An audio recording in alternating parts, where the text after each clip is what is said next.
Hey everybody, welcome to Breakfast All Day. Alonso here with Matt and Christy. They have seen the Amazon Prime film Bliss. Wow! With Owen. But I have not. So I'll let them tell you all about it. How did somebody not cast him in Cats?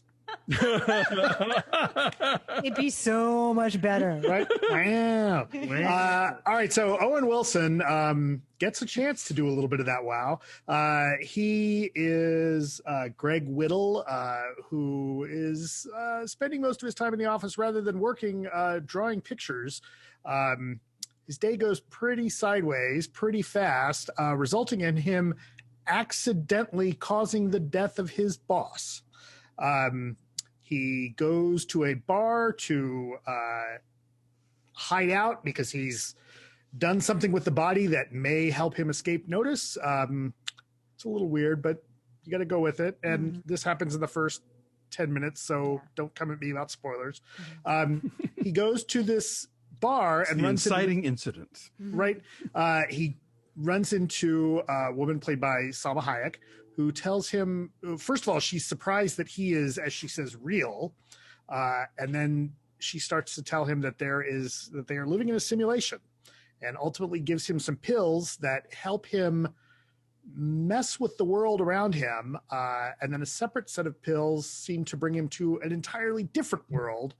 And this movie, the first hour of this movie, it's moving along really well. And it's doing some really strange and confusing, but really interesting things.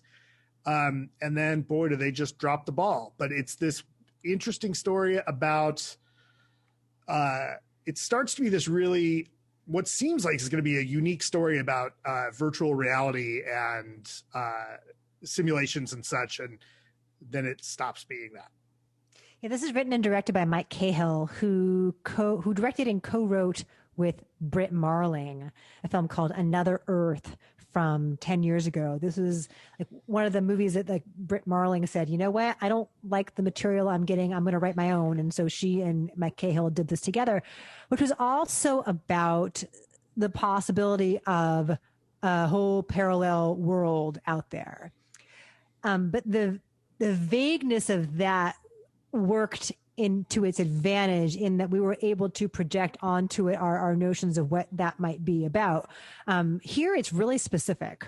It's really specific in ways that like get increasingly complicated and very confusing.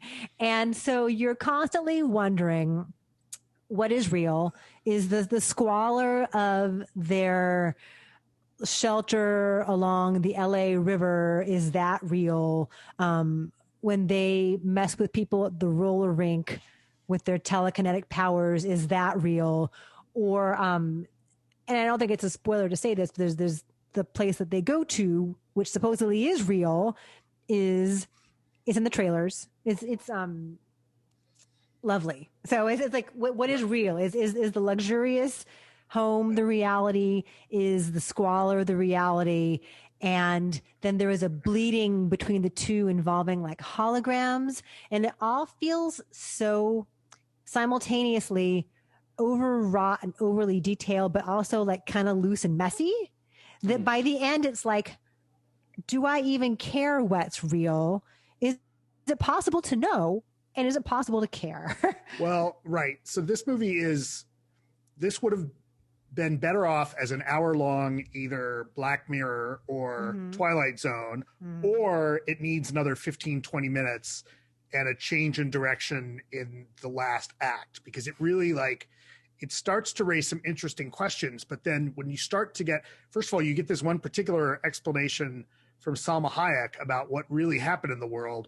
And it's like, did like a 14-year-old write this? This is ridiculous. Like, there's a lot of explanation. This is like weird, like it almost feels like something almost out of Hitchhiker's Guide to the Galaxy. Like, this is just too silly.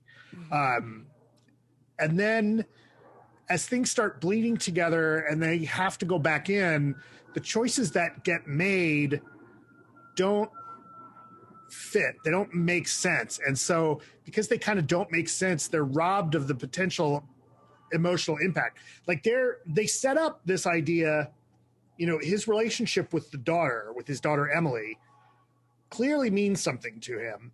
And the way they set that up could have had this really, really excellent emotional payoff, but it doesn't.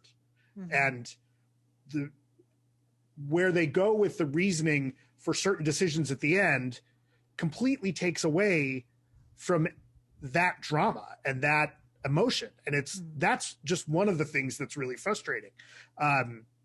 Like they had this really cool idea at the beginning, and they make it a little bit too long, but not long enough as it needed to be. And that's super frustrating because it is nicely shot. It's well lit. Like there's a last shot of Owen Wilson because of the lighting and the way, like one world is kind of grayish blue, the other one's really warm colors. And that last shot with him really works with that lighting. But yeah, this was frustrating. Well, at one point, the Owen Wilson character even says to Salma Hayek, like, what is going on here? You keep making things up as you go along. And I kind of felt like the movie's doing that too, in terms of defying its own rules, like its own ideology and its own like structures. Like it just keeps changing. Like, oh, we can just go do this now. It's like, oh, you can? Like there's a whole thing with these blue crystals and like, how many do you need? And like that number keeps changing. And so where are the stakes then? Right. I don't know. Interesting timing because, there's that movie Glitch in the Matrix opens today also, which I haven't had a chance to see. The new Rodney Asher, which is about people who think they're living in a virtual, like, I'm afraid to watch that movie. That very concept makes me very anxious. Right. And a movie like this should also do that, right? Yeah. If done well, if done in a way that is realistic and resonant, it should also make you uncomfortable. But I never got sucked into that. I think it starts off going down that path. But then it just loses focus. I really like the idea though of Owen Wilson doing something more serious, right? Yeah. Like when he makes choices, like I feel like in like Royal Tenenbaums too, like there are choices he makes sometimes to do meatier roles that aren't the wow guy that he has become known for. And that's interesting. And then Salma Hayek brings kind of like a loopy, goofy energy to it. There's one, because over and over again, she's talking about what's real and what's fake. And at one point, they're walking past a row of prostitutes on the street, and she grabs all their tits and is like, fake, fake, fake, fake, real. That was really fun. And she runs away. Like that part's kind of like there's some funny, goofy stuff here. Well, and it does. I mean, one of the things that I liked about this movie is that at least early on, and I think it does this intentionally. Owen Wilson's character is an addict who's really struggling to try and get sober. And it maps the idea of waking up from a reality to that means he's now actually using. And that was really interesting. But again, it loses focus and it drops the ball on that. And it's really frustrating. Yeah, I don't think this even is like a metaphor for addiction or, altered states. I don't think it maybe has the nugget of the idea of that, but then they don't develop it right. Anyway, I'm saying 3.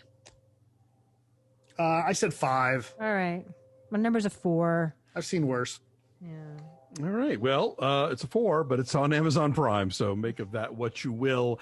Thanks for watching, you guys. Like this video, subscribe to our YouTube channel, follow us at BeFastAllDay on Twitter, Instagram, and Facebook, and check out our Patreon page at patreon.com/BeFastAllDay. So much WandaVision to talk about, speaking of parallel realities, and Bridgerton, of course, and lots of other cool stuff that only our subscribers get. So do give us a visit. Thanks for watching. We'll see you next time. Bye.